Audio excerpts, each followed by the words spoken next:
Je vous dis bonsoir, chers collègues, mesdames et messieurs dans le public, mesdames et messieurs qui nous regardez sur les réseaux sociaux. Ainsi va la vie politique en général et la vie politique municipale en particulier. Il peut y avoir au sein des conseils municipaux des départs pour mésentente entre les élus, pour raisons professionnelles ou pour raisons intimes et personnelles. Et c'est pour des raisons intimes et personnelles que deux de mes adjointes, auxquelles je porte une estime toute particulière, et j'ai un peu d'émotion dans la voix, vous m'en excuserez, qui ont poussé donc à prendre la décision, après que nous ayons pu en discuter ensemble, à écrire à monsieur le préfet pour lui signifier toute leur volonté d'arrêter leur mission. Et c'était pour les deux pas forcément de gaieté de cœur. Et c'est donc madame Carole de Mester qui a souhaité céder sa place au conseil municipal. Et je tiens à cette occasion à la remercier pour tout le travail qu'elle a pu conduire depuis 15 ans, qu'elle est élue au niveau de ce conseil municipal vambrecitain, à l'expertise qu'elle a pu apporter à toute mon équipe. C'est ensuite madame Isabelle Tiberghien. Isabelle, tout comme je viens de l'exprimer pour Carole, je te remercie pour l'engagement que tu as mis jusqu'aujourd'hui dans les délégations que j'avais pu te donner en début de mandat, et d'ores et déjà pour l'implication que tu auras comme conseillère municipale. Mesdames, Carole et Isabelle, je tiens à vous exprimer tout mon soutien. Sachez-le, vous avez tout mon soutien. Donc 5 délibérations seront consacrées en début de ce conseil municipal, après que notre secrétaire aura fait l'appel naturellement. 5 délibérations seront consacrées à ces changements. Et toutes mes réflexions ont été conduites et mes décisions, sachez-le, mesdames et messieurs, ont été prises pour que notre fonctionnement ne soit pas ni affecté ni altéré. L'essentiel des autres délibérations sera consacré à de l'urbanisme, à la réalisation d'un cheminement piéton et cyclable au niveau du fort du Vert-Galant, et quelques mises au point et nouvelles demandes sur l'avis unanime, moins une abstention, que nous avions porté sur le plus 3, le 4 octobre 2022. Je vous souhaite à tous et à toutes un bon conseil municipal. Monsieur Léonardzik, la parole est à vous pour l'appel de ce conseil municipal. Bonjour à tous, merci beaucoup monsieur le maire. Donc je vais procéder à l'appel. Monsieur Sébastien Brognard. Présent. Monsieur Michel Sass. Madame Christelle Galland. Monsieur Jean-Philippe Prouveau. Monsieur Cédric Lecourt. Monsieur Laurent Witterbeck. Madame Evelyne Notbar. Monsieur Alain Stanikevitch. Madame Gisèle Elbout.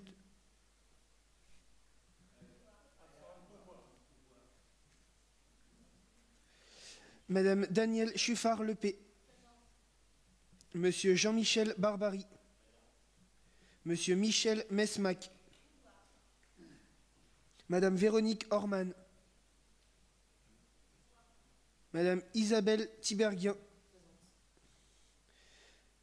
Monsieur Louis Lutin. Monsieur Bruno Six. Madame Véronique Derosier. Madame Stéphanie Delot. Monsieur Romain Tanis. Monsieur Stéphane Lahaye. Il arrive. Madame Aurélie Droulers. Madame Patty Roqueta. Madame Gwendoline Spotbin. Monsieur Marc Pureur. Moi-même. Monsieur René Debergue. Madame Dorothée Germain. Monsieur Georges Spadavecchia. Monsieur Olivier Muté. Monsieur Tony Dossi. Madame Chantal Defrance. Madame Michèle Vanout. Présente. Monsieur Jean Snowart. Alors nous l'installerons juste après. Monsieur Snowart, j'expliquerai pourquoi il est dans le public et pourquoi il nous rejoindra d'ici quelques secondes. En tout cas, je tiens également à donner quelques nouvelles rassurantes de madame Elbout, qui est en convalescence. Voilà, vous pourrez discuter avec son mari tout à l'heure. Voilà, elle va bien, elle s'est fait opérer du genou. Voilà, donc c'est pour ça qu'elle n'est pas présente. On lui fait également un gros bisou naturellement. En tout cas, madame Van Kortenbosch, merci de ramasser donc les pouvoirs. Le quorum est atteint. Nous allons donc pouvoir commencer notre conseil municipal. par l'approbation donc du procès-verbal du conseil municipal du 16 mars. Ça, vous l'avez tous et toutes reçu. Y a-t-il des observations ?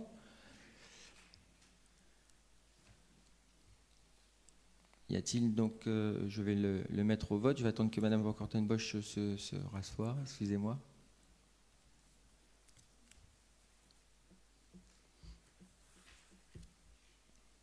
Bien, donc qui est contre ce procès-verbal, qui s'abstient, est donc adopté à l'unanimité. Je vous remercie.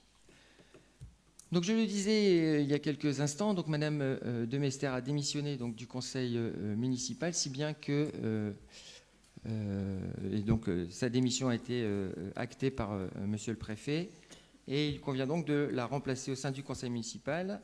Et le suivant de la liste, donc le dernier de la liste Vambrechy, ce lien qui nous unit, c'est Monsieur Snowart, à qui j'ai écrit, et il a accepté d'intégrer notre conseil municipal. Voilà, donc Monsieur Snowart, je vous invite à venir pour recevoir votre insigne, et puis vous aurez donc la possibilité de prendre place parmi nous devant votre chevalet.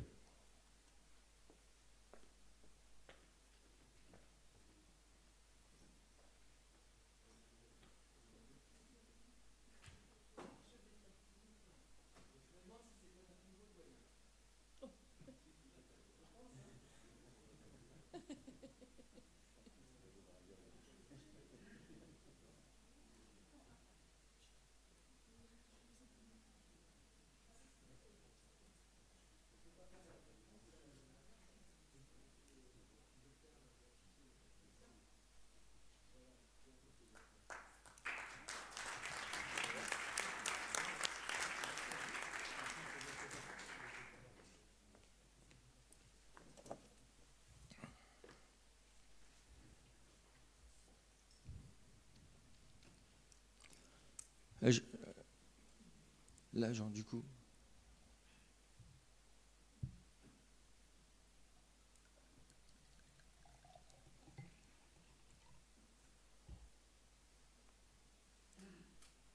Je souhaite dire un petit mot, Jean, ou t'es pas obligé?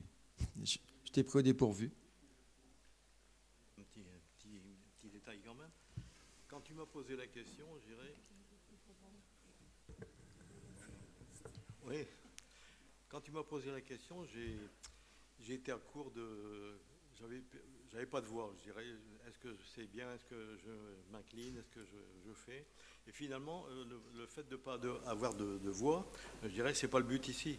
C'est d'avoir une voix supplémentaire finalement. Donc, je remercie un petit peu toute l'équipe à laquelle je vais me rassembler maintenant pour donner un coup de main et éventuellement donner des éléments, je dirais, puis des approbations, vous en valider une voix supplémentaire à ce propos. Voilà, je vous remercie tous. À condition que tout te convienne, je veux dire, il ne faut pas... Tout à fait. Voilà, il faut aller dans le sens de tes convictions naturellement, Jean. En tout cas, merci beaucoup d'être parmi nous, et merci déjà d'avoir participé à toutes les commissions que nous avons pu conduire déjà depuis 4 ans. Je dis 4 ans parce que bien avant notre élection à la tête de ce conseil municipal, vous étiez déjà, Monsieur Snowart, bien investi et bien impliqué dans notre équipe, et merci déjà donc d'avoir accepté cette mission. Et naturellement, votre avis, il ne faut pas que se doive, mais il faut que ça réponde bien évidemment à vos convictions, et je le répète régulièrement à tous les membres de l'équipe. Bienvenue. Monsieur le maire, si je peux me permettre. Monsieur Dossi. Je voulais faire un petit message pour Carole et Isabelle. En fait, voilà, nous n'avons pas eu beaucoup l'occasion en fait, de travailler ensemble au cours de ces dernières années. Cependant, ça a été un plaisir de travailler avec vous. Nous vous souhaitons le meilleur pour la suite. Merci, Monsieur Dossi. Donc, vous m'offrez une transition, Monsieur Dossi, puisque la délibération suivante va donc concerner la démission donc, de 2 adjointes. Et cette délibération, je vous propose de remplacer le poste de 4e adjoint et de supprimer, du moins suspendre pour le moment, le poste de 6e adjoint. tout en sachant que les 7e et 8e adjoints seront promus d'un rang au tableau des adjoints. Voilà la délibération que je vous demande d'acter. Donc je la répète, procéder au remplacement du poste de 4e adjoint et de supprimer, donc il est écrit supprimer, mais bien évidemment dans mon esprit c'est plutôt suspendre le poste de 6e adjoint. Monsieur Muté.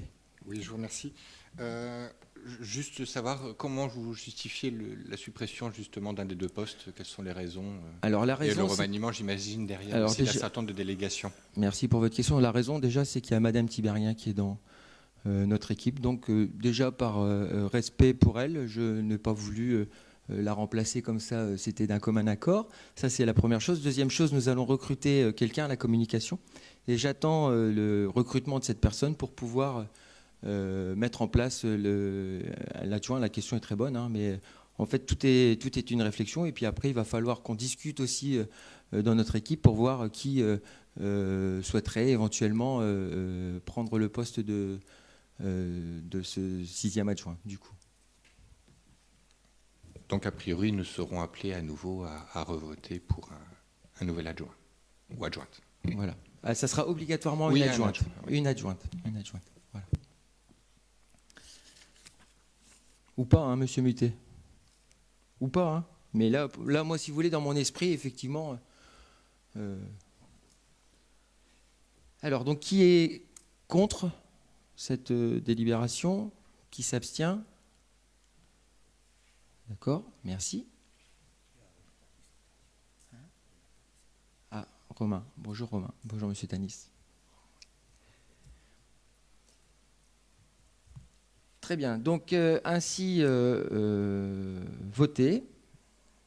Il me vient donc à procéder à un appel à candidature pour ce poste de 4e adjoint. J'ai reçu une candidature, celle de Madame Droulers et Monsieur Lahaye. Bonjour Monsieur Lahaye. Celle de Madame Droulers.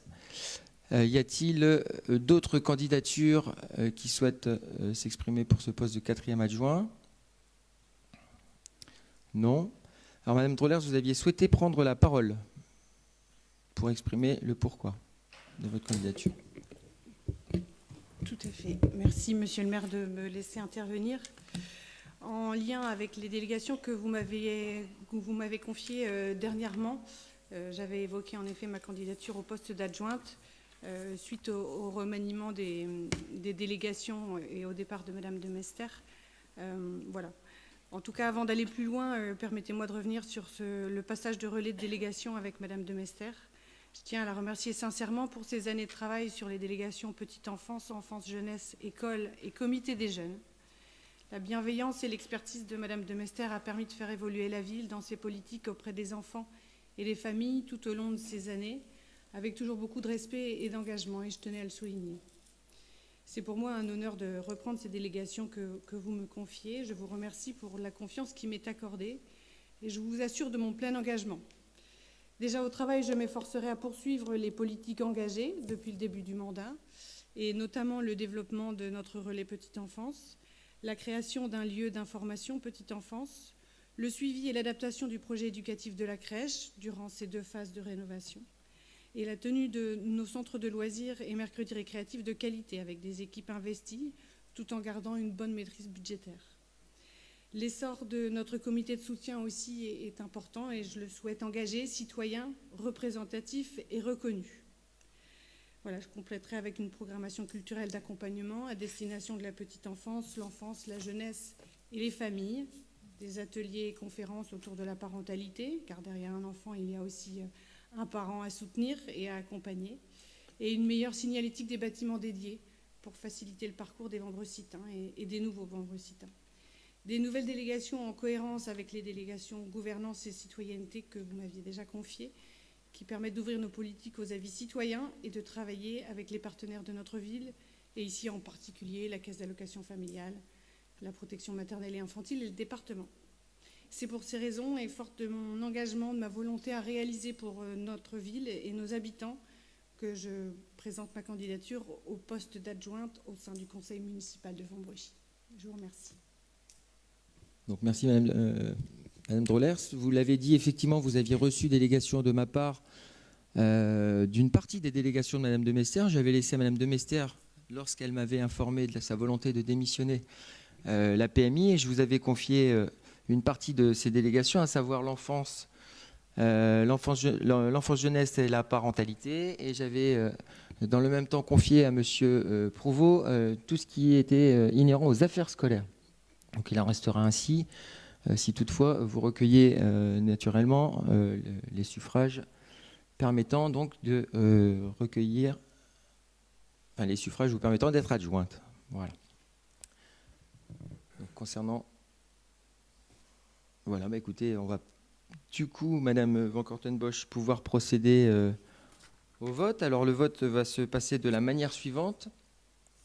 Donc je serai président du bureau, hein, ça va se passer de la même manière que un conseil, vote aux élections classiques.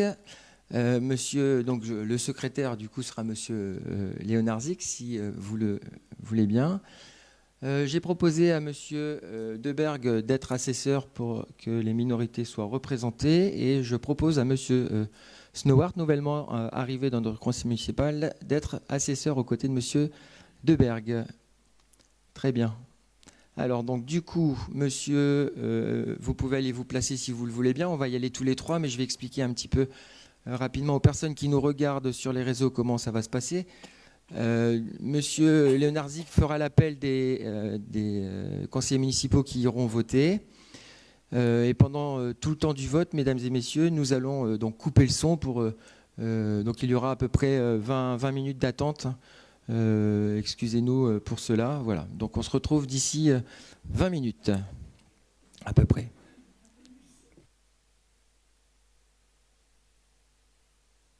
Voilà, mesdames et messieurs, nous voilà revenus donc au direct de ce conseil municipal, sur la délibération donc, qui actait l'élection du 4e adjoint. J'ai le plaisir d'annoncer à Madame Droulers qu'elle sera donc la 4e adjointe. Nombre de votants 32, nombre de nuls blancs exprimés 10, nombre de suffrages exprimés positivement 22. Madame Droulers, félicitations à vous, on peut vous applaudir. Merci à vous. Alors je vais avoir le plaisir de vous remettre votre écharpe, Madame Droulers. Non, je n'ai pas repassé.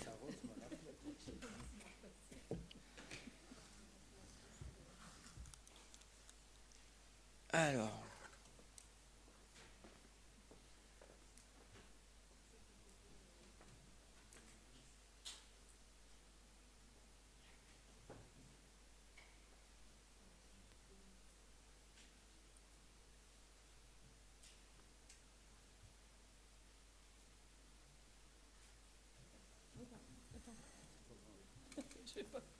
Tu veux que je baisse le micro, ça va?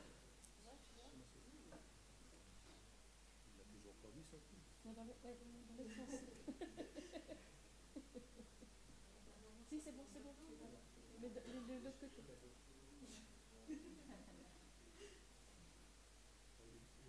Le bleu. Non, dans l'autre sens, dans l'autre sens. Le bleu près du cou. Le bleu près du cou. On va s'en sortir. C'est pas une photo que j'aurais dû faire, c'est une vidéo, je te le dis. On se rend pas compte.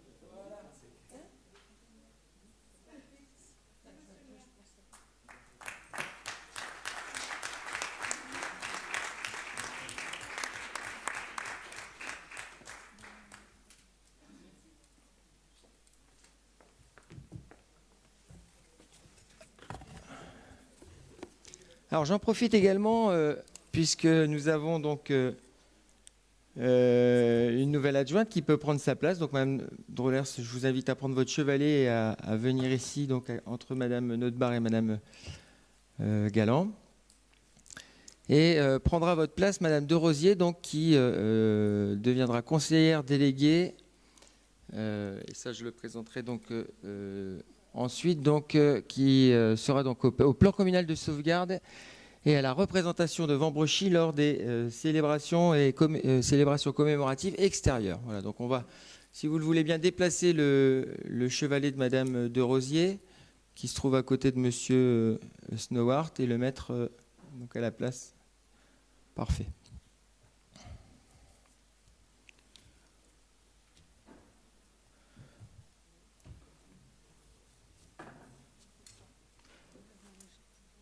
Voilà, donc la délibération suivante donc, concerne les indemnités donc, de fonctionnement des élus, puisque nous l'avons vu tout à l'heure, nous passons de 8 à 7 adjoints. Et finalement, c'est comment je vais dire, les 7 adjoints plus le maire qui font l'enveloppe qui permettra d'indemniser donc les élus. Je vous rappelle que seul le maire et les adjoints normalement ont des indemnités.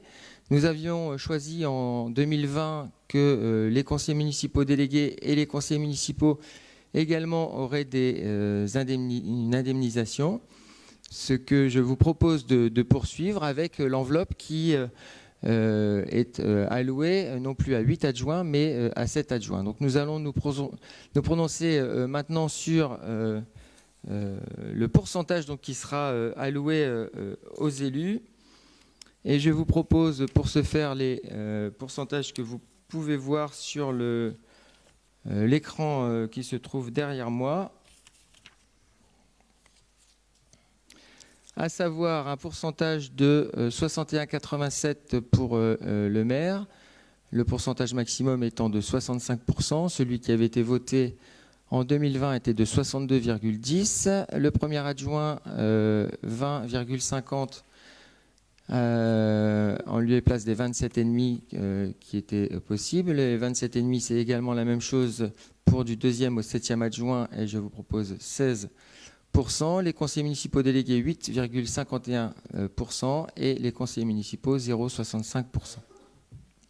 Y a-t-il des remarques, des observations, des questions ? Monsieur Dossi ? Oui, pour que tout le monde comprenne, cela fait combien en euros avant et après ? Alors, en euros avant et après. Donc, du coup, alors, le souci, alors là, parce qu'après, on va voter une délibération qui, en fait, comme on est on a fait partie d'une commune qui a touché la DSU pendant plus de 3 mandats, on va pouvoir avoir une indemnité qui sera sur une strate communale supérieure. Donc, si vous le voulez bien, je répondrai à votre question juste après. Mais avant ça, il nous faut voter cette délibération qui est contre. Question, monsieur le maire. Là, oui. Là on vote quoi? On vote la somme définitive pour après? Parce que là, vous me dites que vous avez donné les chiffres après. Alors, je suis un peu embêté, là. En sachant qu'après, la majoration ne se fait que sur le maire et les adjoints. Donc moi, je vais intervenir là-dessus. Allez-y. Alors, monsieur le maire, j'ai pas les chiffres, donc je ne suis pas sûr. Je peux vous les donner. Hein. Si vous voulez, je peux vous les donner avant DSU. Par exemple, à la limite, ce qui m'intéresse, c'est une baisse générale, si je comprends bien. J'ai pas fait le calcul. C'est une baisse générale, oui. En fait, on avait une enveloppe qui était attribuée pour 8 adjoints. Étant donné que nous n'en avons plus que 7, l'enveloppe baisse. D'accord. Est-ce que vous pouvez me dire, un conseiller municipal, non, pas délégué, un conseiller municipal normal, combien il avait et combien il aura? Ouais. S'il vous plaît. Alors, il avait... alors, attendez que je ne dise pas de bêtises. Séverine, vous pouvez m'aider? 26,17 en brut, On passe de 26,17 à 14,09, c'est ça? Non, on passe de 40,26 à 26,17. Okay. On passe de combien? De 40 40, on va dire 40 à 26. À 26,17. Voilà. Et c'est une sacrée diminution, ça? Ouais. Bah, c'est toujours plus que ce qu'il y avait sur le mandat précédent. Non, mais c'est pas une remarque par ça, je vais y venir. Dites-moi, en plus, vous ne percevez pas cette somme. Et j'allais y venir. Vous me tordez la perche. Souvenez-vous, moi j'ai rien contre que vous avez fait ça. Au contraire, à l'époque, j'étais tout à fait d'accord. Et pour des raisons personnelles, d'ailleurs, j'avais pas souhaité recevoir cette indemnité pour des raisons personnelles. Et souvenez-vous, j'avais suggéré que cette somme, on la verse au CCAS. Vous vous souvenez de ça? Oui, oui. Elle est versée au CCAS, cette somme? Non. Ah. Non, attendez, laissez-moi finir.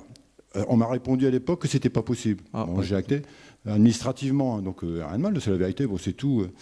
Et aujourd'hui, compte tenu de ça, moi, ce que je propose, c'est de voir si administrativement, la part que je ne touche toujours pas aujourd'hui, on peut la redistribuer aux conseillers normaux.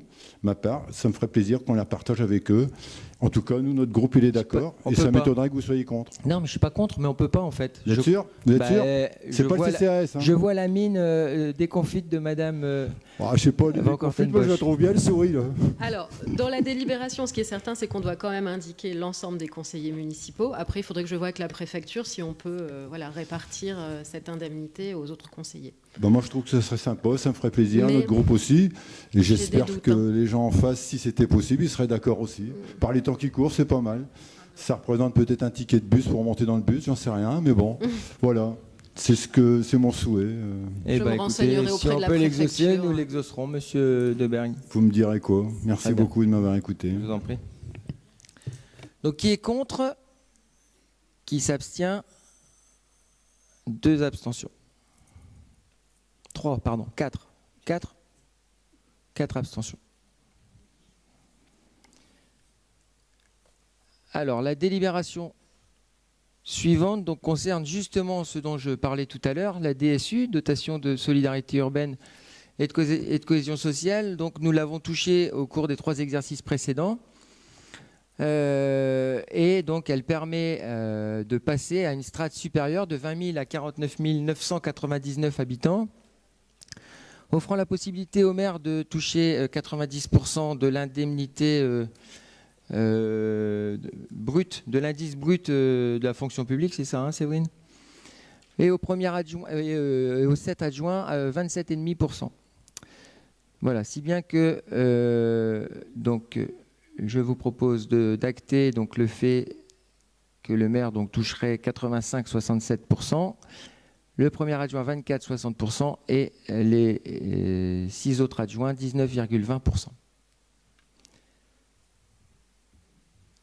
Y a-t-il des remarques, des objections? Qui est contre? 2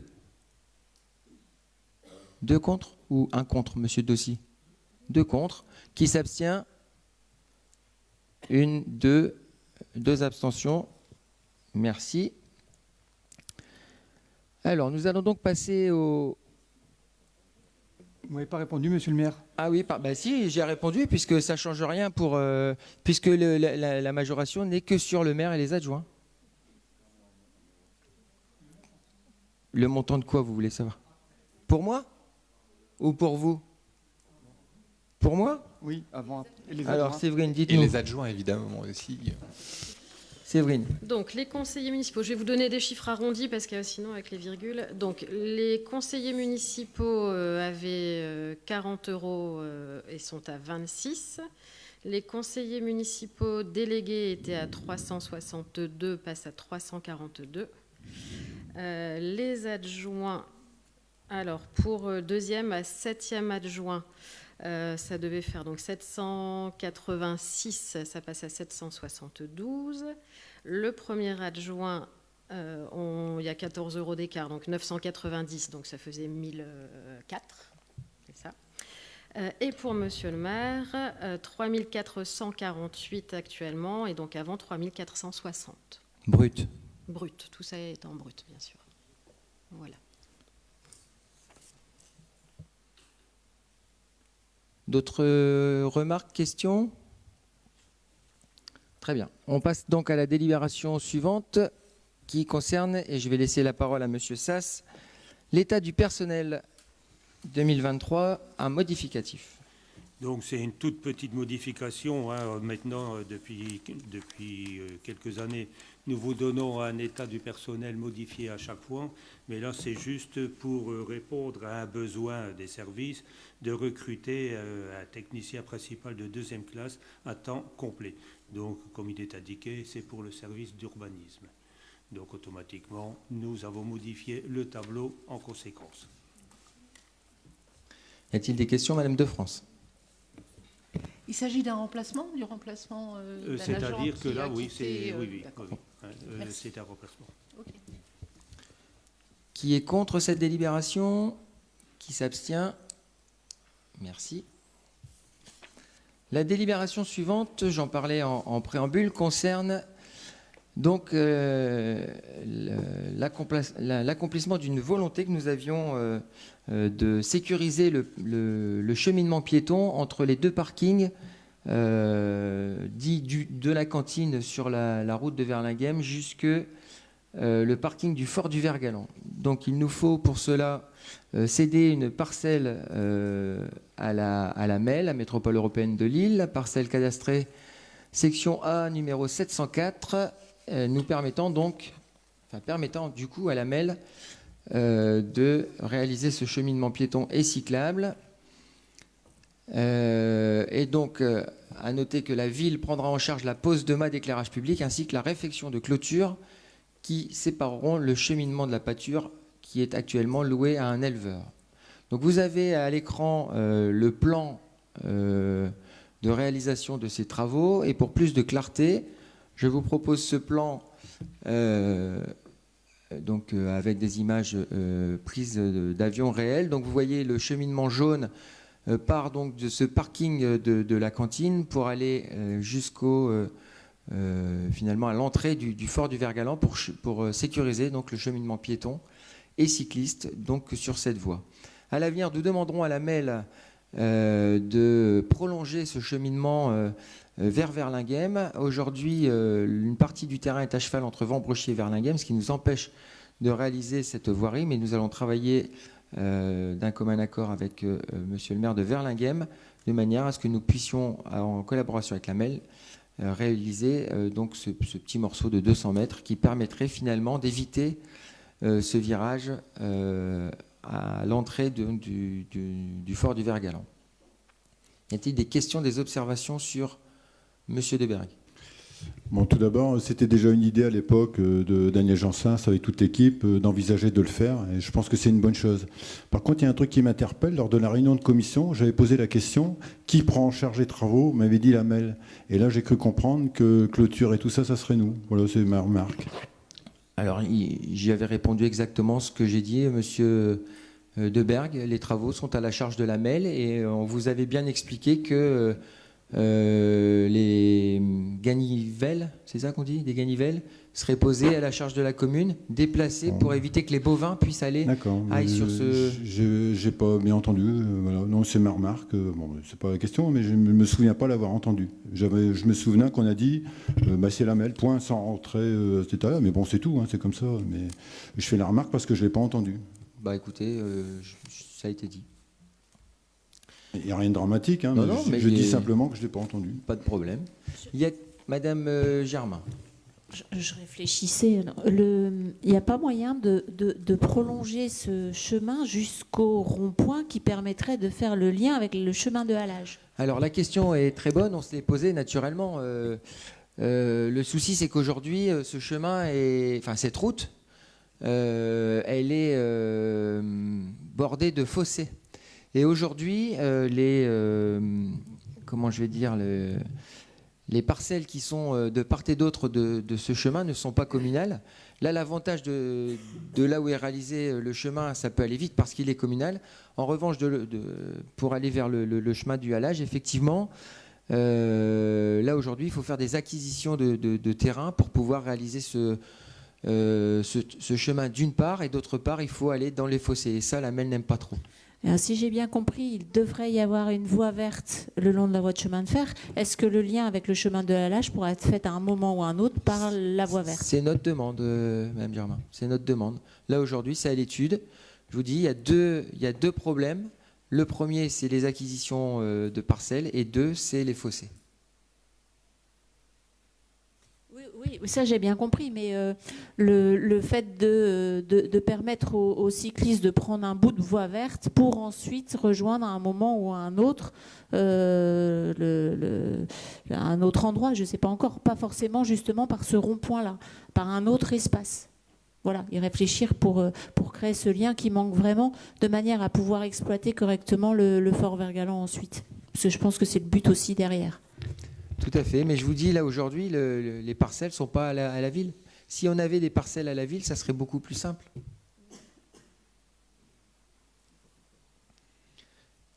Y a-t-il d'autres remarques? Qui est contre? Qui s'abstient? Merci. Alors, je vais ensuite céder la parole à Monsieur Six, qui va nous parler d'électricité. pour Merci. la fourniture d'électricité justement et le renouvellement de l'adhésion au dispositif d'achat groupe proposé par l'UGAP. Allez-y, monsieur. Merci, monsieur le maire. Donc, suite à la loi NOM, la nouvelle organisation du marché électrique du 7 décembre 2010, l'UGAP a mis en œuvre un dispositif d'achat groupé de vente d'électricité. Le marché électricité vague 3, auquel la ville est déjà partie prenante, arrive à échéance le 31/12/2024. La présente convention a pour objet l'intégration dans une procédure d'appel d'offres public de fourniture, d'acheminement d'électricité et de services associés, dans le cadre du dispositif ELEC 2025. L'UGAP relance une phase d'embarquement pour le renouveler. Le dispositif d'achat d'électricité proposé par l'UGAP permettra de former des accords cadres avec le marché subséquent exécuté par les bénéficiaires à partir du 1er janvier 2025 pour 3 ans. Il est donc proposé au conseil municipal d'autoriser le renouvellement de l'adhésion de la commune au dispositif d'achat groupé d'électricité mis en place par l'UGAP, d'autoriser monsieur le maire ou son représentant de signer la convention afférente et tous les documents devant intervenir. Merci, monsieur Six. Y a-t-il des questions, des remarques? Bien, je vais mettre cette disposition, cette délibération. Monsieur Deberg. Est-ce qu'on connaît à ce jour la différence de tarif qu'il va y avoir, non? Malheureusement, non. En fait, un peu con, comme c'est un... je suis d'accord avec vous, mais comme c'est un appel d'offres, les prix ne seront connus que lorsque le fournisseur sera choisi parmi les fournisseurs qui répondront à cet appel d'offres. Ok. Bon, de toute façon, je pense que c'est la solution.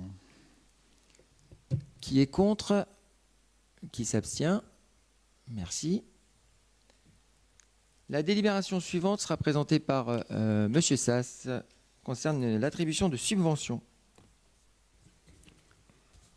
Oui, toujours de ce genre de délibération qui est assez agréable à présenter, puisque c'est vous demandez l'autorisation d'accepter le fonds de concours de l'AMEL qui nous propose donc un montant maximum de 500 000 € pour la requalification thermique et énergétique donc des travaux de la mairie. J'en profite pour remercier naturellement les services métropolitains et en particulier le président Damien Castelin et madame Linkeneld, la vice-présidente attachée donc à la mise en place donc des fonds de concours sur les transitions énergétiques. Je remercie mes équipes aussi d'avoir mené à bien la recherche de ces subventions et la construction des dossiers. C'est pas toujours simple et on est allé à bout. Merci beaucoup à tous et toutes. Des remarques sur cette délibération, Madame de France? La délibération précise qu'il s'agit d'un montant maximum. 500 000. On est en droit d'espérer combien? 500 000. 500 000. 500 000. Oui, oui. Ok, merci. Qui est contre? Qui s'abstient? Merci. La dernière délibération concerne donc le plus sur lequel nous nous étions déjà exprimés en février 2023. Non, en octobre 2022. En octobre 2022.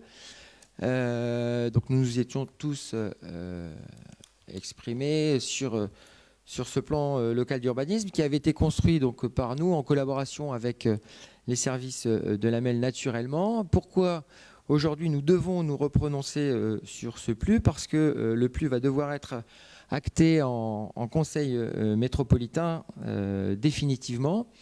Et pour ce faire, donc, chaque commune doit délibérer sur sa proposition. À noter que si un seul conseil municipal venait à s'opposer à ce PLU, le PLU deviendrait caduc et de nouvelles discussions devraient intervenir au sein de la métropole européenne de Lille, mais et également au sein des conseils municipaux. Donc ce PLU, pourquoi? Tout simplement, on va le rappeler rapidement, même si nous l'avons déjà dit par le passé.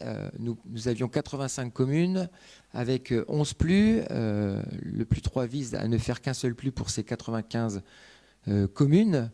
Ce plus 3 vise également à mettre en cohérence différents documents émanant du schéma de cohérence territoriale appelé SCOT et vise à intégrer des documents et des projets métropolitains que sont le PCAET, le plan climat air énergie pour le territoire, le PDM, à savoir le plan de mobilité, le PLH, le plan local d'habitat, le SDIT, le schéma directeur des infrastructures de transport. Je pense que j'ai fait le tour par rapport à ça, la charte de la qualité des espaces publics, le PADD, tous des documents que nous avons déjà discutés lors de nos conseils municipaux précédents. J'en viens au calendrier. Donc, depuis 2004, donc, le PLU a été lancé puis débattu largement, que ce soit donc dans les communes ou en conseil métropolitain. Nous en arrivons donc aujourd'hui au trimestre 2 de 2023 où chaque commune doit donner un avis par délibération qui précède en fait une validation donc, du PLU par la métropole européenne de Lille en 2024 et qui, entre deux, sera soumis à une enquête publique.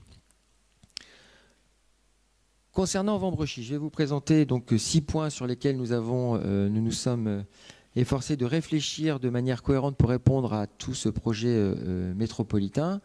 Et je vous donnerai la parole en fin de présentation de manière à ce que nous puissions avoir une vision globale des débats.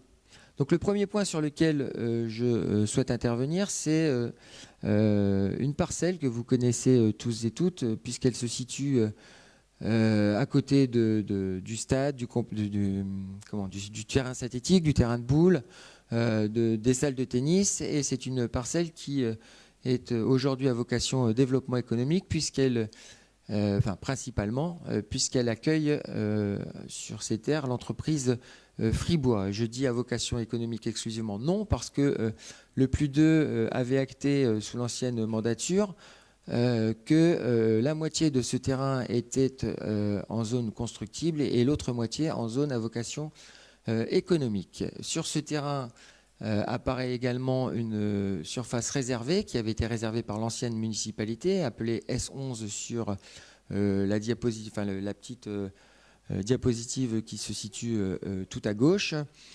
Et puis, dans la version 1 du PLU 3 que nous avions acté en octobre 2022, nous avions, dans le cadre de notre volonté d'installer nos ateliers municipaux, prévu donc d'étendre la parcelle réservée S11, de l'étendre en parcelle S12. Nous avons depuis rencontré la famille propriétaire donc, de la SCI du Noyer.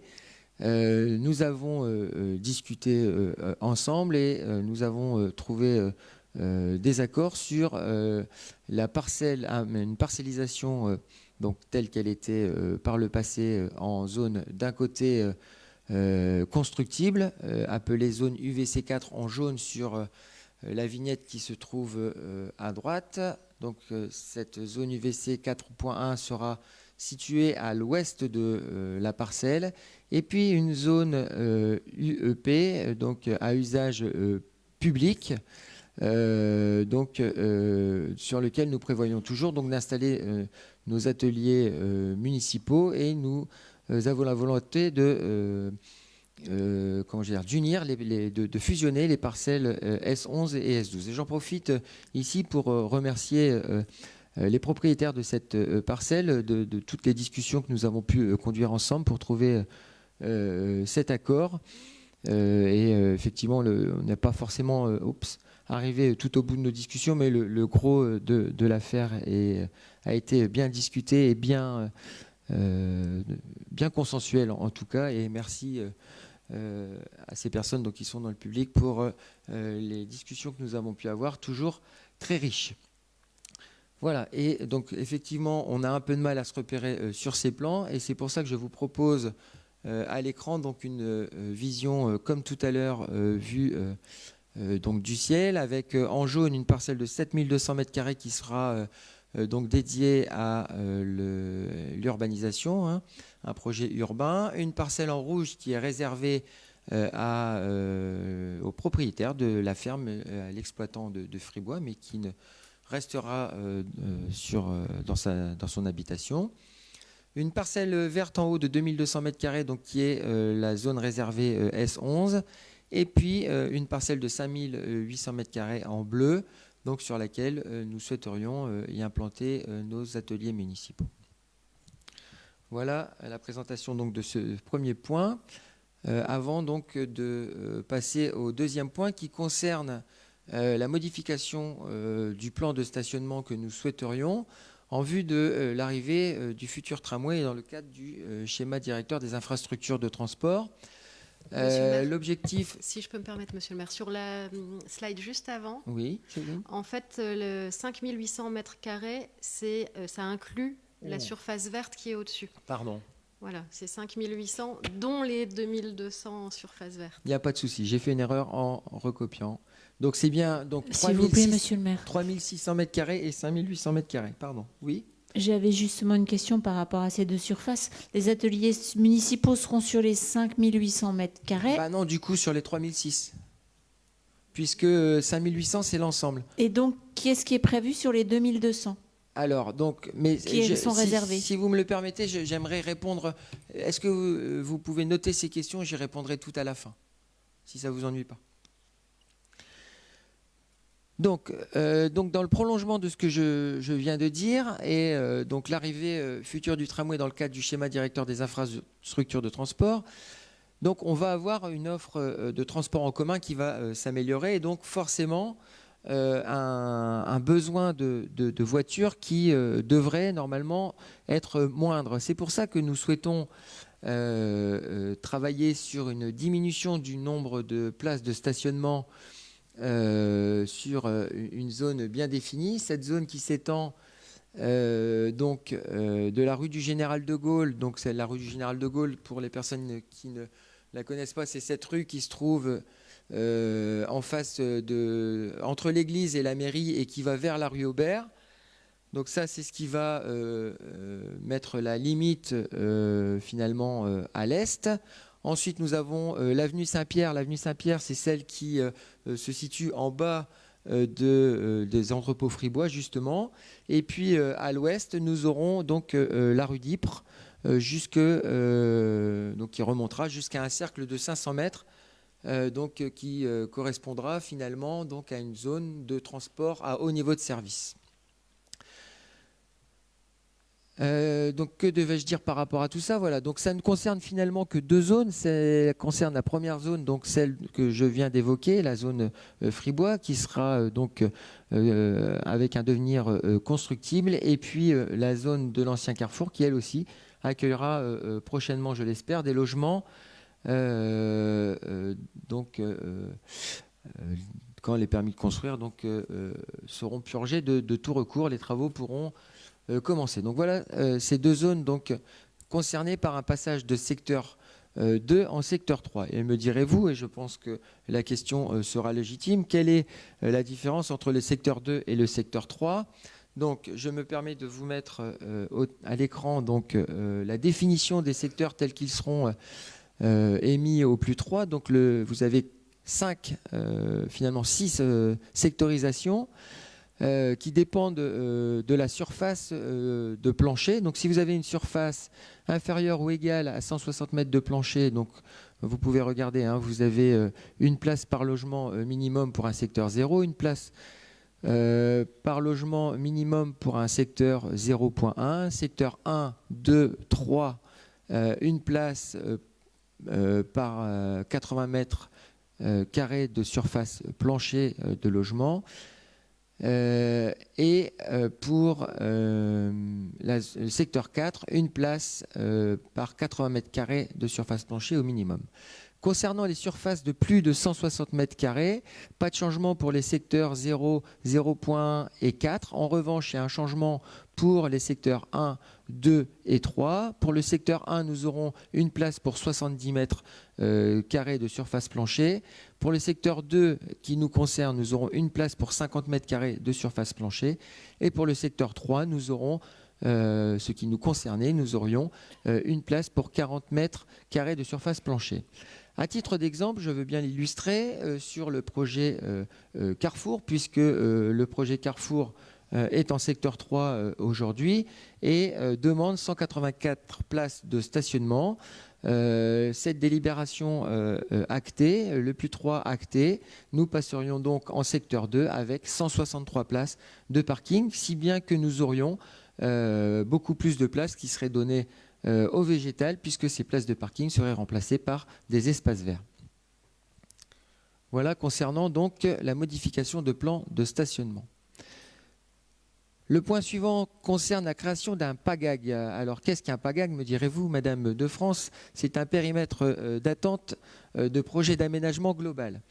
Nous avons à l'écran une zone matérialisée en jaune qui est aujourd'hui une zone qui accueille des industries et qui a été mise en secteur à urbaniser. Et il y avait par l'ancienne municipalité une convention tripartite qui avait été signée entre les établissements publics fonciers avec la MEL et puis la ville, en fait actant finalement l'acquisition d'une partie de ces parcelles. Et l'objectif de ce PAGAG, finalement, c'est de répondre, alors excusez-moi pour les acronymes, mais c'est de répondre au SPER, le secteur de performance énergétique et environnementale renforcée que nous avons voté en octobre 2022 sous le cadre de la délibération 2255. Donc nous avions acté ce SPER et pour protéger davantage ce terrain, donc j'ai demandé à la MEL de pouvoir acter sur le document de plus 3, donc ce fameux PAGAG, je répète, un périmètre d'attente de projet d'aménagement global, de manière à avoir la certitude de pouvoir maîtriser le devenir de cette zone que nous souhaitons voir devenir un écoquartier. Voilà pour ce point. Le point suivant concerne la traduction, et vous l'avez dit tout à l'heure, Madame Germain, la traduction de la voie SNCF Lille-Comines en voie verte sur la partie Vambrocitaine du moins. Effectivement, la ligne TER Lille-Comines a été suspendue en décembre 2019. Depuis, cette voie SNCF qui était dédiée à cette fameuse ligne Lille-Comines n'est plus ni exploitée ni entretenue. Nous souhaitons donc instaurer une voie verte sur cette voie ferrée, ce qui nous semblerait intéressant pour répondre à notre objectif de tram verte et à celui métropolitain de tram verte métropolitaine qui permettrait effectivement donc d'avoir des liaisons douces vélo, peut-être répondre à un besoin de nos amis cominois, quénoisiens, etc. Et puis andrésien qui elle également a mis une voie verte et pourquoi pas marquetois et madeleinois, de manière à avoir une continuité de cheminement voie verte de Comines jusqu'à Lille.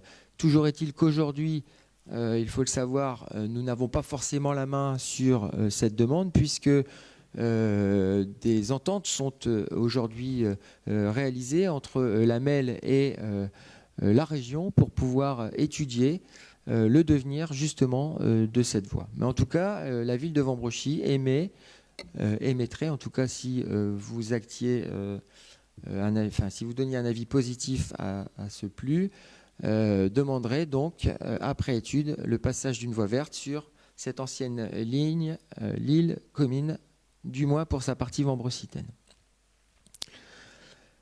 Le point suivant concerne cette zone qui a fait beaucoup parler par le passé, la zone Lidl. Aujourd'hui, le projet Lidl est en stand-by parce que leur projet ne rentre pas dans le cadre du plus 2 et nous souhaitons permettre à cette entreprise de pouvoir répondre à leur projet qui répond lui-même à des normes environnementales qui sont très très vertueuses. Donc l'objectif est pour la métropole européenne de Lille de trouver une solution permettant la possibilité à l'enseigne de pouvoir réhabiliter son magasin dans un avenir proche. Et enfin, nous demandons à la MEL de mettre à jour les outils du PLU lorsque les décisions seront prises sur le positionnement du terminus, à savoir lorsque ce terminus sera défini par délibération métropolitaine définitivement. Nous souhaiterions que tous les outils qui avaient été mis en place pour répondre aux études sur le SDIT puissent être abrogés. Voilà les 6 points sur lesquels je souhaitais approfondir un petit peu et je suis maintenant disposé à répondre à toutes vos questions.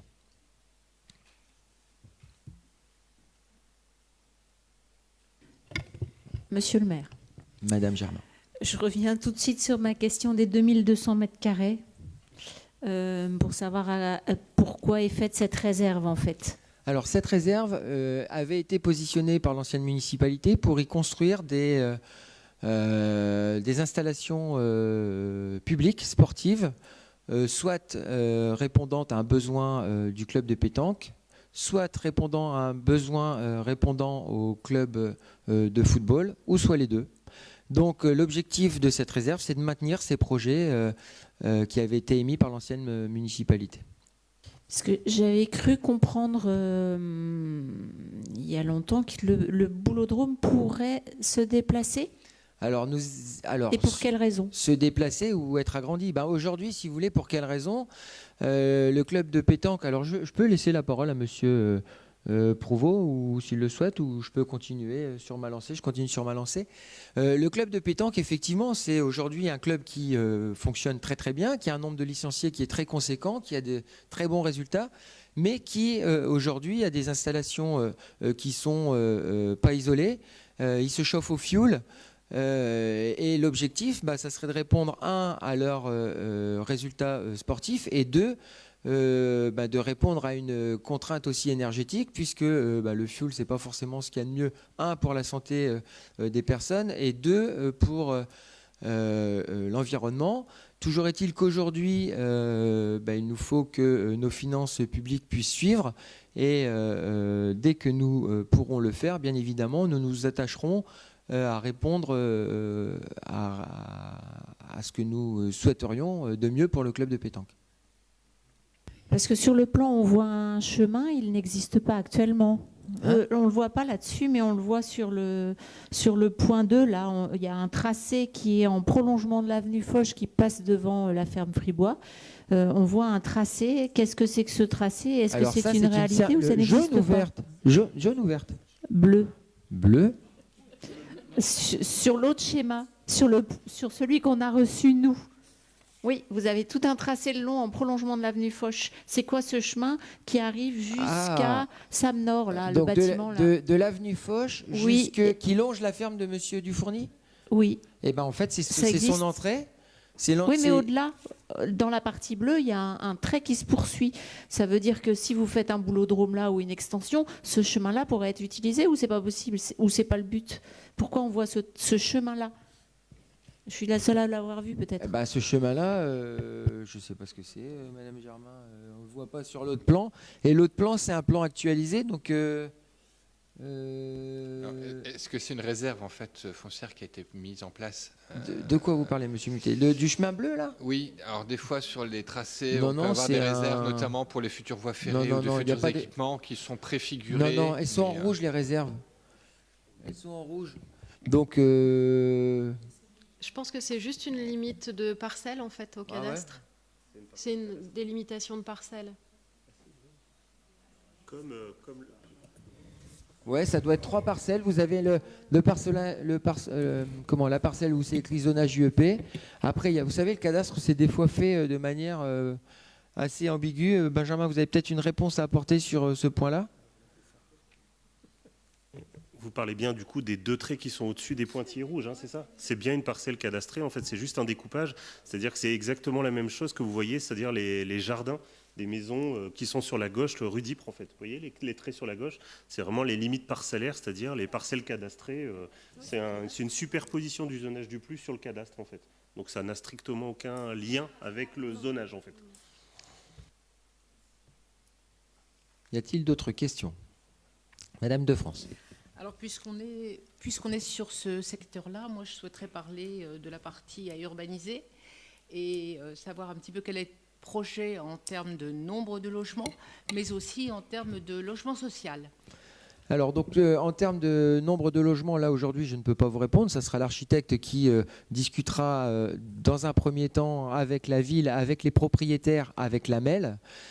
Ça, c'est le premier point. Deuxième point, en termes de logements sociaux, nous avons, vous avez acté, Madame de France, moi je ne l'avais pas acté, mais une servitude de mixité sociale par le passé à 25% de logements sociaux.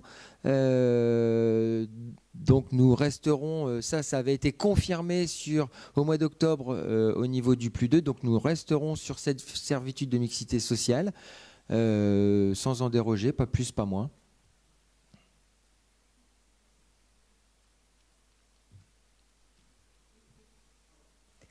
Et vous êtes prêt à aller jusqu'où en termes de nombre de logements globaux?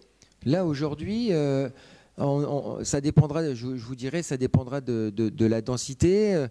Vous savez, ça dépend de plein de choses. Ça dépend aussi du prix de vente du terrain. Je veux dire, si le prix de vente il est à 25 millions d'euros, le promoteur va vouloir faire 600 ou 700 logements pour rentabiliser. Si le prix du... Vous savez, là, je ne peux pas vous dire aujourd'hui, tant que le terrain 1 n'est pas vendu, parce que si ce terrain est vendu dans 10 ans, l'objectif, c'est pas de chasser la personne qui exploite son... Là, aujourd'hui, toutes les cartes sont dans ses mains. Ça veut dire que s'il décide... Après, moi, je ne rentre pas dans ces discussions, mais si les propriétaires décident d'enlever cette exploitation dans 3 ans, les prix du marché auront évolué, les prix des prêts, les taux des prêts auront évolué. Vous voyez, là, je ne peux pas vous répondre précisément, Madame de France. Mais sur ce type de parcelle, là, aujourd'hui, la taille de la parcelle, elle correspond à peu près à la parcelle qu'on a à Carrefour, c'est 140 logements. Voilà, merci. J'entends bien, je sais aussi, j'ose espérer que vous userez de votre influence pour qu'on... Comme j'ai pu faire sur la parcelle Carrefour, on est passé de 180 logements votés par votre mandature à 140 par la nôtre. J'avais cru comprendre que vous étiez sensible à... exactement, c'est bien pour ça que je vous dis ça. Monsieur Deberg. Justement, pour revenir à la question de Mme de France, moi j'ai pris note lors de la commission, j'avais posé cette question-là, vous laissiez entendre entre 150 et 160 d'une manière encore une fois, je vous ai répondu la même chose que j'avais répondu à Mme de France. Aujourd'hui, on n'a pas de réponse. Je peux pas vous répondre. Du chiffre qui vient d'être dit. 140, 150, 160, 200, 300, j'en sais rien. Mais en tout cas, effectivement, comme Mme de France dit, je suis très sensible à l'urbanisation. Là, ce qu'il faut quand même voir, c'est que c'est pas un terrain, c'est un terrain qui est déjà imperméabilisé. On ne va pas imperméabiliser un terrain qui fait partie d'un champ, d'une terre agricole. Là, on va faire de la ville dans la ville. Donc l'objectif, c'est vraiment de répondre à ça, de faire de la ville dans la ville. Donc, par contre, le nombre de logements, aujourd'hui, je ne peux pas vous le dire, je ne suis pas architecte. Mais il y avait M. Dossi d'abord. Oh, mais je laisse M. Deberg terminer. Voilà. Oui. Merci, Monsieur le maire. Alors, nous nous sommes déjà exprimés sur le projet de +3 dans sa généralité. Nous n'y reviendrons pas. Malgré les concessions du président de la MEL, nos inquiétudes ne sont pas levées sur la volonté de densifier l'habitat dans une zone de 500 mètres autour du tracé du tramway. Si le tramway est un outil favorisant la mobilité, il ne doit pas dénaturer notre ville. Les quartiers de la gare, le quartier Pasteur ne doivent pas être sacrifiés. Ces densifications semblent pourtant nous être promises tant sur la zone Fribois, avec un zonage permettant la production de logements, que sur la zone dite Soprolin, où vous souhaitez instaurer un périmètre d'attente de projet d'aménagement global, avec la création d'un écoquartier prétendument vertueux. Pour ce qui est de l'autre partie de la zone Fribois, quel sera son devenir? Vous l'avez déjà répondu, l'installation des ateliers municipaux, du terminus, du tramway. Parce que la vie de nos quartiers, la sérénité de ses habitants compte plus que tout pour nous, parce que la protection des commerces est un sujet important dans l'aménagement de la ville, nous voterons contre ce projet de +3. La demande de requalification de la ligne SNCF, l'île commune en voie verte, c'est une bonne chose, mais il ne suffit pas à rééquilibrer la balance. Merci.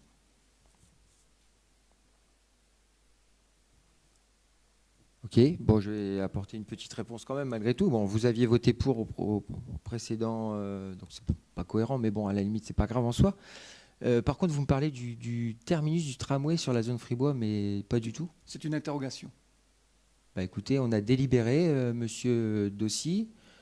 2 fois. On Ah, a mais délibéré à la ville et à la MEL, c'est Foch ou la halte ferroviaire. Je veux dire, il n'y a pas d'autre solution. Enfin, vous l'aviez acté, vous aviez voté cette délibération. Je ne comprends pas votre question, mais bon, c'est pas grave en soi. Oui, nous, on l'a acté en conseil municipal et en conseil métropolitain. D'accord. Jamais la zone Fribois n'a été évoquée pour faire un terminus de tramway. Très bien.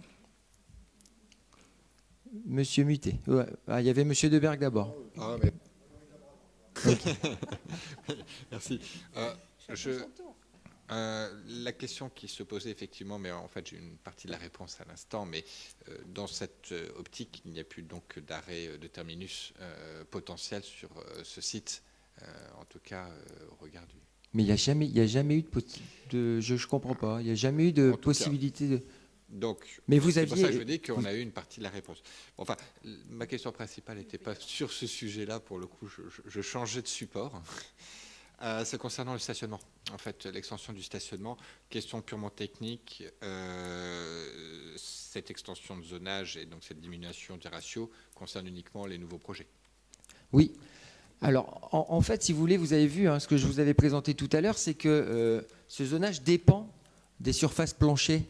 Donc, si vous avez une maison qui fait 180 mètres carrés, vous serez toutefois tenu d'avoir 2 places de stationnement. Ça, il n'y a pas de souci, mais c'est déjà le cas aujourd'hui, Monsieur Muté. Effectivement, après, qui a ces surfaces planchées importantes, ce sont les logements collectifs. Et j'en profite pour répondre à une partie aussi de la question de Monsieur Dossi, à laquelle je n'ai pas répondu. Sur les quartiers de la gare et sur les quartiers que vous citiez tout à l'heure, il n'y a pas de terrain pour faire du collectif répondant aux SDIT, Monsieur Dossi. En fait, là, c'est uniquement... En fait, à Vambrechy, il reste quasiment plus de terrain pour faire des gros collectifs. Faut vraiment que je vous rassure par rapport à tout ça, que je rassure les Vambrecitains. Là, aujourd'hui, les projets, déjà, je répète, c'est des projets de ville dans la ville. On ne s'étendra pas sur les terres agricoles, ça c'est une certitude. Et puis quand on regarde, effectivement, on a une densification qui est importante et qui finalement restreint les possibilités de construction. Je pense qu'il y en aura encore. De toute façon, les promoteurs sont très malins et nous sollicitent régulièrement. Mais pour autant, on n'aura pas des tours, rassurez-vous, comme on peut voir dans d'autres villes. Le plus limite les hauteurs de construction à 13 mètres au faîtage, pas plus. Donc quel que soit le promoteur qui viendra et qui voudrait faire une tour à 5-6 étages, c'est pas possible, à moins de faire des étages de 1,20 m, quoi. Vous voyez, enfin, c'est pas réalisable. En fait, on a un plus qui nous protège malgré tout, avec une hauteur de chéneau à 13 mètres, une hauteur de faîtage à 10. Donc, si vous voulez, aujourd'hui, on n'a pas grand risque. On n'a pas grand risque par rapport à vos inquiétudes. Voilà, je tiens à vous rassurer par rapport à ça. Et à rassurer tous les Vambrecitains, naturellement. Monsieur Deberg. De par la hauteur, puisqu'on parlait de hauteur, de toute façon, on est quand même un peu limité. Il y a quand même le trajet de l'aérodrome de Bonvue qui est concerné et ils sont en pleine trajectoire. Là, donc, c'est un peu limité par rapport à ça. Mais... Oui, excusez-moi. Donc, j'ai juste une dernière question concernant la trame verte, enfin la voie verte, effectivement, pour exploiter cette ligne de chemin de fer pour laquelle on aurait bien aimé qu'elle soit utilisée pour d'autres usages. Mais la question aussi de la maîtrise foncière a toujours été au cœur des arguments, disant que ce n'était pas possible d'envisager le tramway sur ce secteur. Aujourd'hui, une maîtrise foncière est-elle envisageable avec la SNCF ? Donc c'est ce que je disais tout à l'heure en présentation. Aujourd'hui, il y a une négociation une étude qui est conduite en partenariat entre la MEL et la région pour pouvoir... Là, aujourd'hui... C'est la région ou c'est RFF Alors, c'est la région qui... alors, je ne vais pas vous dire de bêtises, c'est pas étonnant. Mais en tout cas, de la société auprès de la région. Exactement. Mais au final, c'est toujours... Les voies ferrées de France. Mais aujourd'hui, c'est en tout cas l'étude est conduite entre la région et la MEL. Monsieur Deberg. Ouais, donc à mon tour. Donc j'ai pris acte qu'effectivement la famille du Fouroni a été consultée sur tous les sujets. Je sais qu'à un moment il y a un peu des ambiguïtés que j'avais soulevées lors des dernières réunions. Donc tant mieux si tout le monde est content, ça me paraît bien. Le projet en question sur ce site, moi à titre personnel, il me convient bien parce que je sais pertinemment qu'au niveau des services techniques, on a des besoins et effectivement ça pourrait être intéressant. Donc c'est les remarques que je voulais faire par rapport à ça. Et comment M. Mutès vient d'évoquer la fameuse voie verte, je réitère quand même que je trouve qu'il est dommage que depuis des années, même si effectivement Daniel Jansin c'était un peu dans le coup dans le temps, qu'on n'ait pas pu exploiter cette ligne commune Vambrochy jusque la Madeleine et Saint-André pour cette voie de transport qui aurait été utile au niveau métropolitain. Là, je ne raisonne pas que Vambrochy. Et alors, je serais assez surpris, et tant mieux si ça se fait quand même, qu'on arrive à trouver des accords avec la région et la SNCF maintenant, alors qu'à une époque, ce n'était pas possible. Parce qu'il y en a qui vont faire des bandes de 2 mètres, hein, moi je vous le dis. Hein. Bah, ça, c'est mon sentiment. Voilà, je tenais à l'exprimer et à le redire. Je l'avais évoqué lors de la soirée en question. Je trouve ça franchement dommage. Alors, quand vous dites qu'elle est abandonnée puis entretenue, c'est vrai, l'entretien, à des particuliers, on irait les embêter pour qu'ils entretiennent quand même. Hein. On demande. Hein. Ouais, mais bon, ça ne suit pas. Voilà, faire péter la police. Hein, allez. Y a-t-il d'autres remarques? Monsieur Six? Madame Germain, pardon. Merci. Vous avez parlé du terrain sur Soprolin qui appartient aux riverains. La partie, est-ce que vous pouvez nous la montrer? La partie qui appartient aux riverains, c'est laquelle en fait? Parce que moi je ne connais pas bien. C'est quel bout? C'est un bout en jaune ou c'est un bout en vert là-haut? Alors en fait, si on regarde ce plan, il y a 2 parties qui appartiennent à des riverains, mais qui font partie. En fait, le but, c'est pas d'urbaniser ces parties-là. C'est aujourd'hui, c'est de répondre à une cohérence large. Donc c'est un périmètre d'attente. Et vous voyez, il y a des maisons dans cette zone qui appartiennent aux riverains. Demain, on ne va pas aller construire naturellement sur cette zone. Néanmoins, c'est un périmètre qui nous permet d'attendre uniquement pour construire. Alors, le périmètre est élargi. Monsieur Gautran pourrait peut-être en dire davantage, mais c'est un périmètre qui est vraiment large, un périmètre d'attente, hein, comme je le disais, mais en aucun cas est fait pour construire sur cette petite parcelle au nord-ouest et sur la parcelle au sud-est. Vous voyez, c'est ces 2 parcelles qui appartiennent aujourd'hui à des riverains. L'objectif n'est pas de construire là, c'est entrer dans ce SPER, c'est pas dans le SPER, pardon, dans ce PAGAG, voilà, mais sans volonté aucune de construire. On ne va pas abattre des maisons pour construire à la place.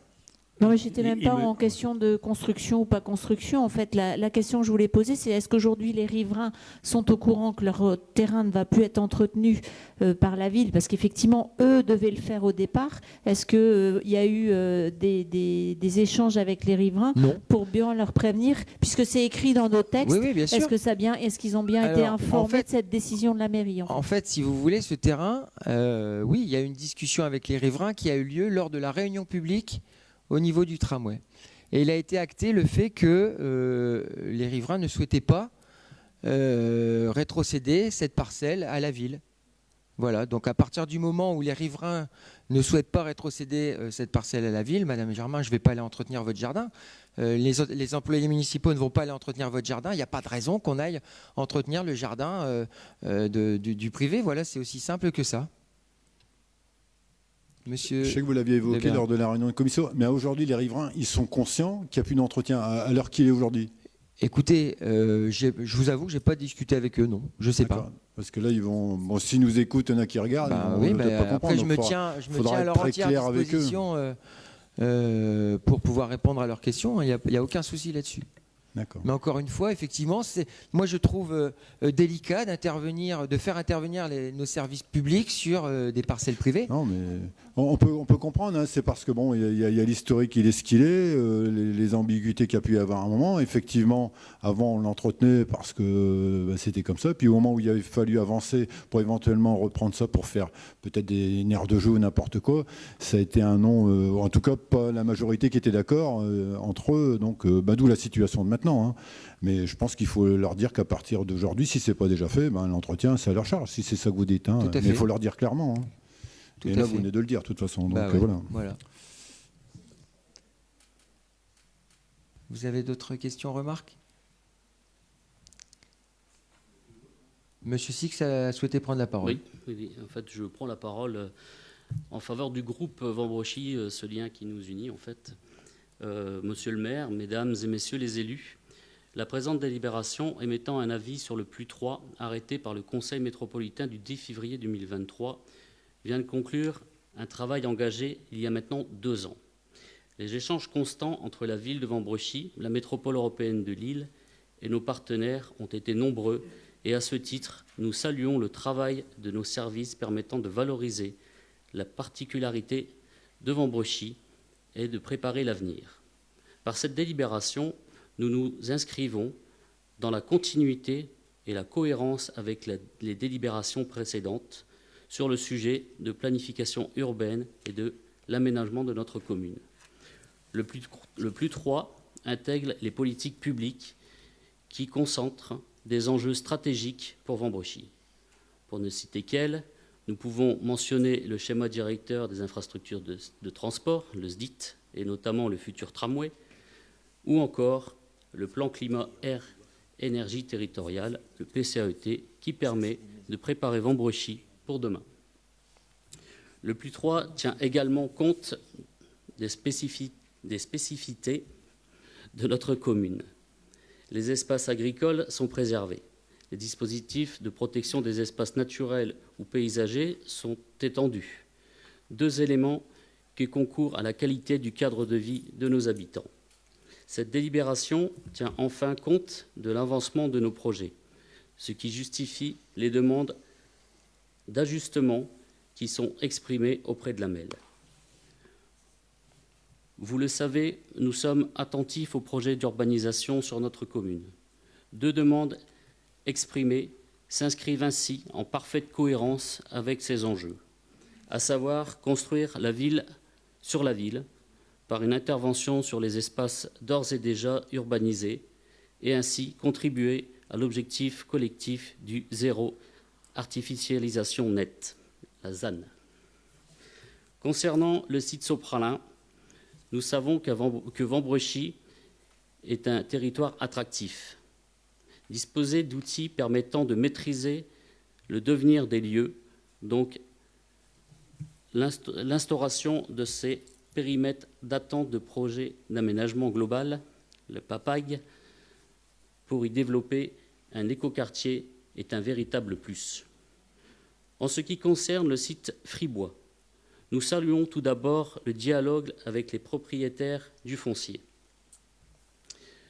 Le projet envisagé répondra à l'objectif de production de logements porté par l'État, mais surtout permettra l'installation de nos futurs ateliers municipaux.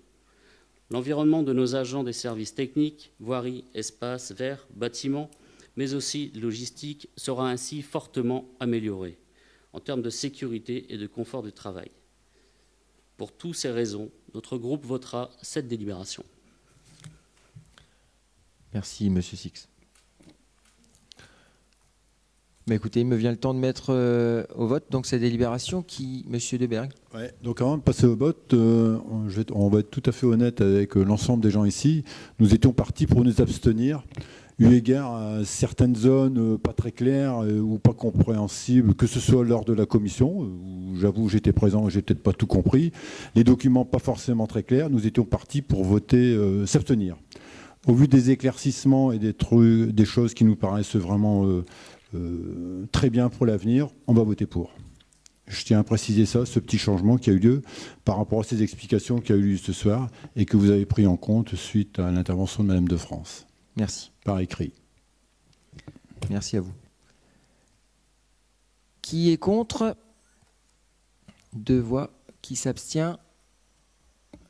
Eh bien, écoutez, je vous remercie. Nous allons maintenant passer donc aux réponses aux questions qui a été posées par Monsieur Dossi, du coup, qui représente une nouvelle ère pour Vambrochy. Monsieur Dossi, la parole est à vous. Merci, Monsieur le maire. Le chantier relatif aux travaux de la distillerie a été repoussé suite à l'épidémie de Covid-19 et devait démarrer au printemps 2022. À ce jour, rien n'a démarré. Avez-vous des informations sur l'avancement de ces travaux? Merci. Alors merci pour cette question qui permettra effectivement d'informer les Vambrocitains qui nous regardent et les personnes qui sont dans le public. Donc effectivement, aujourd'hui, ce chantier a pris du retard. Il faut savoir que c'est un chantier qui est un peu particulier puisque concernant un patrimoine qui est en partie classé. Et donc il y avait eu déjà des permis de construire qui avaient été déposés et puis qui avaient été remis en question par la Direction régionale des affaires culturelles, la DRAC, au niveau de la préfecture. Si bien que voilà, ça a pris du temps. Et aujourd'hui, on avait un permis de construire qui présentait un parking souterrain sur 2 niveaux et puis un séchoir. Alors le séchoir, c'est ce bâtiment qui est monté sur des pilotis en fer sous lequel doit passer des logements, doivent passer un bâtiment recevant des logements. Or, il s'avère que ce séchoir est en très mauvais état. La Sofim, qui est propriétaire du site, a souhaité démonter ce séchoir pour pouvoir le remonter à l'identique, mais restauré. Et profiter du démontage de ce séchoir pour transformer le permis de construire au niveau du parking. C'est-à-dire qu'au lieu de faire un parking souterrain sur 2 niveaux, ils vont plutôt privilégier un parking souterrain sur 1 niveau. Sauf que la modification de ce permis de construire implique que le parking souterrain passe sous le séchoir. Or, le séchoir étant un bâtiment classé, il est classé en fait globalement du soleil au centre de la Terre, pour faire simple.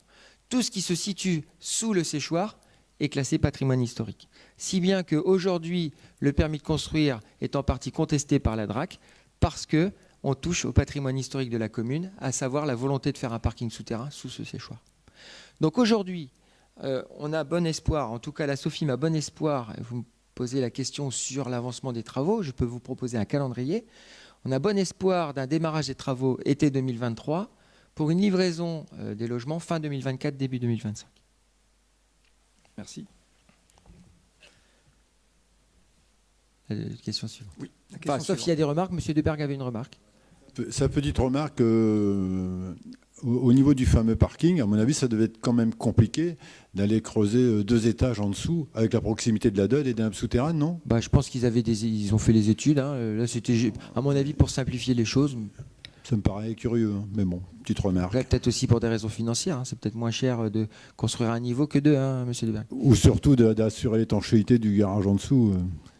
Parce que je sais que lorsqu'il y a eu des sondages qui ont été faits pour des chauffages, je ne sais plus comment on appelle ça, la flotte, elle n'était pas loin. La preuve, la distillerie, elle s'en servait. Je ne connais pas les raisons. Genève. Toujours est-il que la réponse à M. Dossier a été apportée, c'est lié à à la DRAC. Voilà. M. Dossier, votre deuxième question. Oui. Alors, la MEL indique que les collecteurs de verre, le PAV, les points d'apport volontaires, seront en vigueur à Vambrochy lors des 4e, 5e et 6e phases 2024. Visiblement, ils seront insonorisés. Le bruit généré par ces collecteurs est source d'inquiétude pour les Vambrocitains. Pouvez-vous nous confirmer leur insonorisation ? Combien la ville comptera-t-elle de points d'apport volontaires ? Qui définit leur emplacement ? Si c'est la commune, prévoyez-vous une concertation avec les habitants ? Merci. Merci pour votre question. Donc, il y en a 4. Je vais répondre aux 4. Alors, puis-je vous confirmer leur insonorisation ? La réponse est non. Je ne vais pas vous le confirmer parce que j'en ai pas la certitude moi-même. Ça dépend de plusieurs choses finalement, l'insonorisation. 1, est-ce qu'ils vont être enterrés ? 2, est-ce qu'ils vont être hors terre ? Leur constitution ? Est-ce qu'ils vont être isolés ? Enfin voilà, ça dépend de plein de choses. Toujours est-il que, quel que soit le dispositif qui sera mis en place, quand on vide du verre, ça fait du bruit. Ça, c'est le premier point. Combien la ville comptera de points d'apport volontaire ? Un point d'apport volontaire pour 450 habitants. Donc globalement, si on fait le calcul, on est 11 000 habitants. Ça fait, à la louche, M. Sass, qui est un matheux de compète, 900 fois 10, ça fait combien, M. Gautran ? 450 divisé... 11 000 divisé par 450. Voilà, 25. Donc à la louche, il y en aura 25. Voilà, à peu près. Qui définit leur emplacement ? Alors, en concertation avec la ville, la MEL. puisque c'est l'AMEL qui est dépositaire de ces points d'apport volontaires qui seront exploités par le marché qui a été remporté là, pour le ramassage des poubelles. Alors, si c'est la commune, prévoyez-vous une concertation avec les habitants? Là, je vais vous répondre non, monsieur Dossi. Je vais vous dire pourquoi. Parce que je vais concerter les habitants, donc je vais avoir un rayon d'habitants qui va me dire, bah non, nous, on n'en veut pas. On n'en veut pas parce qu'on n'a pas la certitude que ce soit insonorisé. Et je viens de le dire, tout naturellement. Et vous en avez d'autres qui vont dire, bah moi, j'en veux. C'est un peu comme le tramway, hein. Moi, j'en veux, mais pas chez moi. C'est-à-dire que vous le mettez à distance quand même raisonnable, parce que c'est important que ce ne soit pas trop loin. Mais par contre, vous le mettez à côté de chez moi, mais pas devant chez moi. Donc là, aujourd'hui, j'ai peur de créer un pugilat si je demande à quelqu'un, est-ce que vous voulez un point d'apport volontaire devant chez vous? Excusez-moi de cette réponse, mais voilà. Donc, sur ce point-là, ma réponse est non. Néanmoins, nous aurons naturellement la présence d'esprit de trouver des endroits qui soient suffisamment éloignés des premières habitations, si c'est possible, en tout cas, mais suffisamment proches de ces habitations pour qu'ils ces points d'apport volontaires soient utilisés. Ça, c'est le premier point. Deuxième point, nous serons vigilants également à ce que ces points d'apport volontaires n'empiètent pas sur des places de parking ou trop de places de parking, parce que les points d'apport volontaires, ils seront posés naturellement à des endroits stratégiques et parfois, il se peut qu'on ait des places de parking qui soient obstruées. Troisièmement, ce qui serait intéressant, c'est de voir avec les grandes surfaces si on ne peut pas avoir des points d'apport volontaires. Je vais faire mes courses, je dépose mes bouteilles en faisant mes courses. Ça, c'est très intelligent. Au moins, ça libère de l'espace à proximité. Votre collègue est attaché au commerce vambrocitain, naturellement, nous aussi. Ça fait de la pub à nos commerçants et ça leur permet d'aller, enfin je dis bien commerçants, mais commerce, on s'entend, hein, mais à nos commerçants et à venir déposer ces bouteilles quand on va faire des courses en grande surface. De toute façon, on ne trouve pas tout chez nos commerçants de centre-ville. Naturellement, c'est difficile de trouver des packs d'eau, du papier toilette, etc., du démaquillant, bref, j'en passe et des meilleurs. Quatrièmement, il y aura la possibilité d'installer ces points d'apport volontaires sur des espaces collectifs que nous allons construire. Tout à l'heure, on parlait du site Fribois, on parle du site Carrefour, on peut parler également du quartier du Grand Air, le prolongement du quartier du Grand Air avec la zone qui sera prochainement construite par Logis Métropole.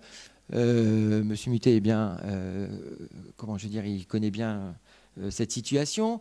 Voilà, donc on va essayer de trouver des endroits stratégiques, vous voyez, sur des projets qui sont à venir. Voilà.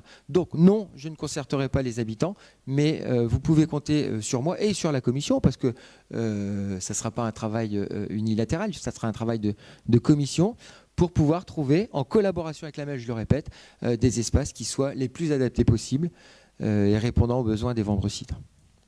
Je vous remercie de vos réponses, monsieur le maire. Alors, pour une petite précision, ils seront insonorisés, ils ne seront pas enterrés, ils seront posés. Alors, je ne sais pas. D'après ce que j'ai pu lire. En fait, si vous voulez, je vais répondre. Hein.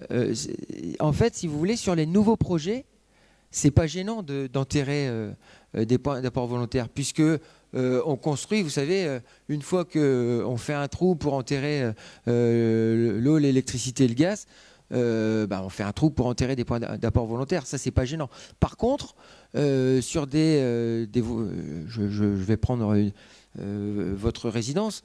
À proximité de votre résidence, on ne va pas faire un trou dans la chaussée pour pouvoir mettre des points d'apport volontaire. Enfin, déjà, c'est coûteux. Deux, ça risque de prendre des places de parking, vous voyez. Donc l'objectif, c'est vraiment de trouver... Et puis ça a un coût. Une place... Alors là, je peux vous annoncer un chiffre. Hein, c'est entre 15 et 17 000 euros un point d'apport volontaire enterré. C'est entre 1 500 et 1 700 euros un point d'apport aérien. Après, moi, ce que je ne veux pas non plus, on a une qualité de vie à Vambrochy, je ne veux pas que notre qualité de vie, du moins qu'on ait une pollution visuelle par rapport à ces poubelles. Parce que je veux dire, on va se dire les choses, monsieur Dossi. C'est dégueulasse. Un point d'apport volontaire qui est aérien, je veux dire, c'est pas propre. Enfin, c'est propre, mais c'est pas forcément joli dans le cadre. Donc l'objectif, c'est quand même aussi d'avoir cette vision de la pose du point d'apport volontaire qui soit raisonnée par rapport à l'espace sur lequel il sera posé. Vous voyez, il y a tout un tas de critères que nous prendrons en compte naturellement et sur lesquels nous discuterons avec l'AMEL lorsqu'ils viendront pour poser en 2024 les points d'apport volontaire à Vambrechy. Je vous en prie. Ben, je vous en prie. Juste pour rebondir un petit peu sur la question de Tony, qu'a prévu l'AMEL pour les gens qui ne savent pas se déplacer?